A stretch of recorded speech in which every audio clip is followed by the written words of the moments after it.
Good morning, all of you. This is Rajendra Sharma. आज हम संधि प्रकरण के बारे में पढ़ेंगे. इसमें हम संधि एवं संधि के प्रकार एवं उनके डेफिनेशंस के बारे में जानेंगे. इससे पहले मैं बताना चाहूँगा कि पिछली वीडियो में मैंने आपको पीडीएफ के माध्यम से पढ़ाया था. पहले तो पीडीएफ के माध्यम से पढ़ाया था, तब मैंने आपको इस संधि की पूरी पीडीएफ प्रोवाइड करवाई थी. तो उस पीडीएफ को आपने पढ़ा भी होगा और राइट कर लिया होगा. उसी के बारे में आज हम पढ़ते हैं. सेम पीडीएफ है और सेम ये वीडियो है. तो आइए आज हम संधि प्रकरण के बारे में पढ़ना स्टार्ट करते हैं. इसको एक्सप्लेन करके समझते हैं. देखिए बेटा, संधि 3 प्रकार की होती है. संधि मुख्यतः 3 प्रकार की होती है. इसकी परिभाषा के बारे में बात करें हम, तो देखिए, व्यंजन प्लस स्वर, व्यंजन प्लस स्वर अथवा व्यंजन, अर्थात कहने का मतलब व्यंजन के बाद स्वर अथवा व्यंजन में से कोई भी वर्ण आए तो वहाँ संधि होती है. यह ऐसे कह सकते हैं कि 2 वर्णों के परस्पर मेल को संधि कहते हैं. मैंने ये दोनों डेफिनेशन दी है. यहाँ शॉर्ट में समझाया आपको और यहाँ फुल डेफिनेशन दी है. तो यहाँ दी है 2 वर्णों के मेल को संधि कहते हैं. अब 2 वर्ण कोई से भी हो सकते हैं, या स्वर हो या व्यंजन, दोनों वर्णों में से कोई वर्ण हो सकता है. तो ये तो होगी संधि की परिभाषा के बारे में बातचीत. अब देखिए, संधि के प्रकार 3 प्रकार के होते हैं, वो मैंने ऊपर लिखा हुआ है. इसमें फर्स्ट स्वर संधि, दूसरी व्यंजन संधि और तीसरी विसर्ग संधि होती है. देखिए, यहाँ पर स्वर संधि पढ़ते हैं. फर्स्ट पार्ट इसका स्वर है, तो स्वर संधि पढ़ते हैं. देखिए, स्वर संधि की डेफिनेशन हो जाएगी, 2 स्वर वर्णों के परस्पर मेल को स्वर संधि कहते हैं. यह मैंने उल्टा दिया हुआ है, तो इसमें इससे कोई फर्क नहीं पड़ने वाला. देखिए, परिभाषा इसको शॉर्ट परिभाषा दी गई है, स्वर प्लस स्वर, यानी स्वर के बाद में क्या आना चाहिए, स्वर ही आना चाहिए. स्वर के बाद स्वर वर्ण आना चाहिए, तो दोनों मिलेंगे तो क्या बनेगा, स्वर संधि. ठीक है बेटा. अब देखिए, डेफिनेशन फुल है इसमें. 2 स्वर वर्णों के परस्पर मेल को स्वर संधि कहते हैं. इसके जो पार्ट बताए गए हैं वो 6 प्रकार के बताए गए हैं. मुख्यतः स्वर संधि के 6 भेद बताए गए हैं. या कह सकते हैं अपन, मुख्यतः स्वर संधि 6 प्रकार की होती है, जो कि अपने कोर्स में दी गई है. हमारे कोर्स में 6 प्रकार की संधि दी गई है. 6, 7 में तो 5 प्रकार की दी गई है, और इसके बाद में फिर 6 प्रकार की संधि बताई गई है. देखिए, यहाँ पढ़ते हैं हम. फर्स्ट है दीर्घ स्वर संधि, यण स्वर संधि, गुण स्वर संधि, वृद्धि स्वर संधि, आयादी स्वर संधि और पूर्व रूप स्वर संधि. ये कुछ 6 प्रकार की संधियां हमारे कोर्स में दी हुई है. अब यहाँ तक, यानी पूर्व रूप को छोड़कर बाकी जो संधियां हैं वे 6, 7 में काम आने वाली हैं, और इसके बाद में ये पूर्व संधि है वो 8, 9, 10 में काम आती है हमारे कोर्स के अनुसार. तो बेटा, हम सभी को देखते हैं. देखें, यहाँ देखिए, दीर्घ स्वर संधि. दीर्घ स्वर संधि क्या होती है, तो देखिए, दीर्घ का मतलब होता है बड़ा होना. दीर्घ का मतलब बड़ा होना, बड़ा होना. तो आपको जैसा कि इसके नेम से ही मालूम चल रहा है दीर्घ यानी बड़ा होना। तो देखिए दीर्घ संधि है क्या, इसका एक सूत्र होता है अकह सवर्णे दीर्घ, अकह सवर्णे दीर्घ, अर्थात अक के बाद इन्हीं का सवर्ण आ जाए तो दोनों के स्थान पर दीर्घ स्वर हो जाता है।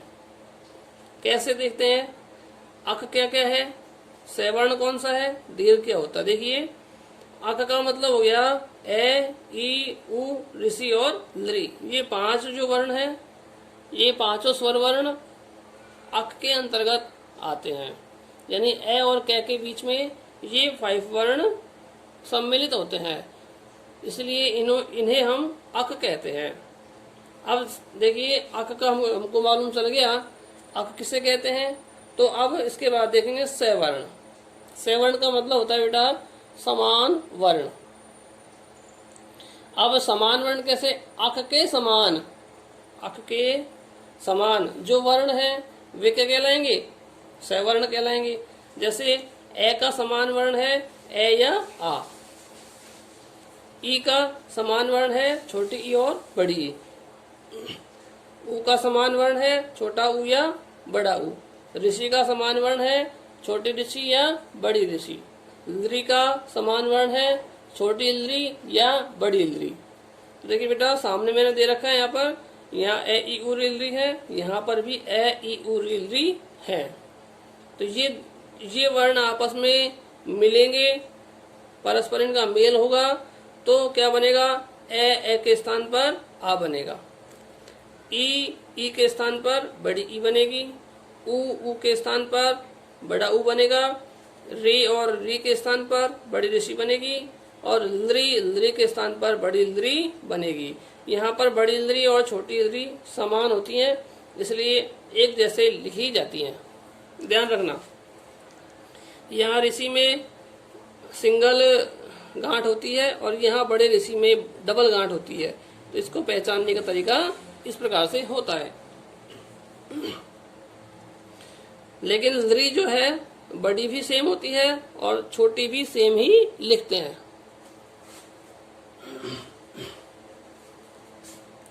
देखिए बेटा आगे चलते हैं हम,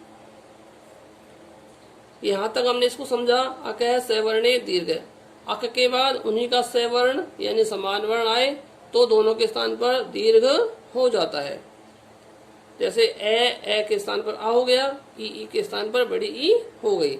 यहाँ पर जरूरी नहीं है ए और ए ही हो, यहाँ पर पहले आ हो सकता है बाद में ए हो सकता है, पहले ए हो सकता है बाद में आ हो सकता है, या यहाँ पहले ए हो गया और बाद में भी ए, या फिर यहाँ आ हो गया और बाद में भी आ हो, तब भी आ ही बनेगा। उसी प्रकार से सेम पांचों वर्णों का होता है। देखिए मैं इसका कुछ एग्जांपल आपको समझाने जा रहा हूं। देखिए यहाँ मैंने एग्जांपल दिया हुआ है, जैसे में समझाया गया है। ए अथवा आ के बाद ए अथवा आ कैसे भी आए दोनों के स्थान पर आ ही बनेगा। ई के स्थान पर बड़ा ई बनेगा, चाहे किसी प्रकार से आ जाए, पहले छोटी आए या पहले बड़ी, बाद में छोटी ई हो या बाद में बड़ी ई, या दोनों बड़ी ई बड़ी या दोनों छोटी छोटी ई हो, कैसे भी हो ई ही बनेगा बड़ी। उसी प्रकार ऊ का उदाहरण है और ऋषि का लृ का भी एग्जाम्पल इसी प्रकार से होगा। ये वर्ण चाहे कैसे भी आ जाए दोनों के स्थान पर बड़ा स्वर वर्ण होगा। देखिए बेटा आगे एग्जाम्पल दे रखा है शिव प्लस आलय।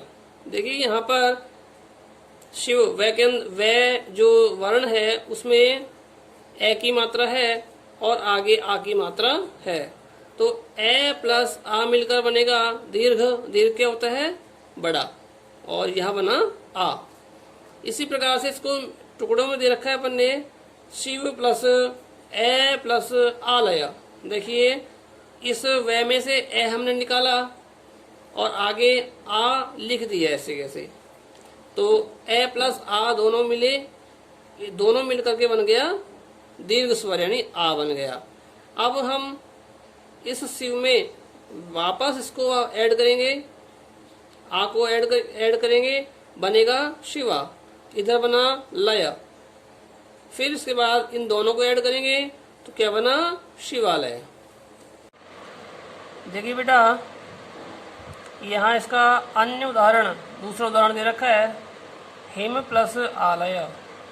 इसमें मैं वर्ण में ए की मात्रा है, आगे आ वर्ण है, तो ए प्लस आ मिलकर के वही आ बनेगा और हमारा शब्द बनेगा हिमालय। इसके बाद इसके अन्य उदाहरण देखते हैं। विद्या प्लस आलय, यहाँ देखिए आ प्लस आ मिलकर के आ बना और हमारा वर्ड बना विद्यालय। इसमें शिव प्लस अनुराग, यहाँ देखिए इसमें ए है और यहाँ पर आगे भी ए, अर्थात दोनों जगह है ए और ए, तो ए प्लस ए मिलकर बना आ और हमारा जो शब्द बना शिवानुराग है। ए प्लस ए मिलकर के आ बन गया तो शिवा बन गया। यहाँ विद्या प्लस अर्थी, यहाँ आ की मात्रा, यहाँ ए की मात्रा, तब भी वही आ बनेगा और आ बन करके हमारा शब्द निष्पन्न हुआ विद्यार्थी। इसी प्रकार से कुछ ई के उदाहरण दिए गए हैं। देखिए यहाँ बड़ी ई फिर बड़ी ई, तो दोनों के स्थान पर बड़ी ई होना है।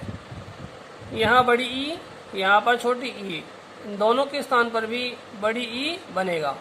यहाँ पर छोटी ई, इसके बाद बड़ी ई, यहाँ पर भी बड़ी ई की मात्रा लगेगी। यहाँ छोटी ई और छोटी ई दोनों मिलकर भी बड़ी ई ही बनेगा, अर्थात दीर्घ ही होगा।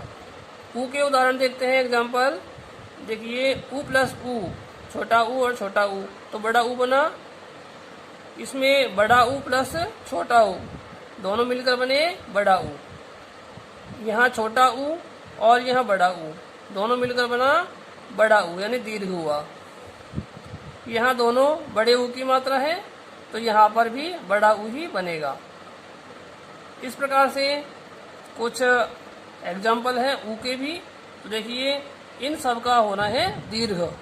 यहाँ ऋषि दे रखा है, ऋषि के एग्जाम्पल देखो, यहाँ ऋषि, यहाँ भी छोटे ऋषि, दोनों छोटे ऋषि हैं, इनके स्थान पर बना बड़ा ऋषि। अब बड़े ऋषि की मात्रा जो है यहाँ डबल जो गांठ होगी वही बड़े ऋषि की मात्रा कहलाएगी, यानी इसे इस प्रकार से पहचान सकते हैं। छोटे की मात्रा कैसे पहचानेंगे? इस प्रकार से, यहाँ सिंगल गांठ होगी वहाँ छोटे ऋषि की मात्रा और डबल गांठ वाली में बड़ी ऋषि की मात्रा को पहचानेंगे।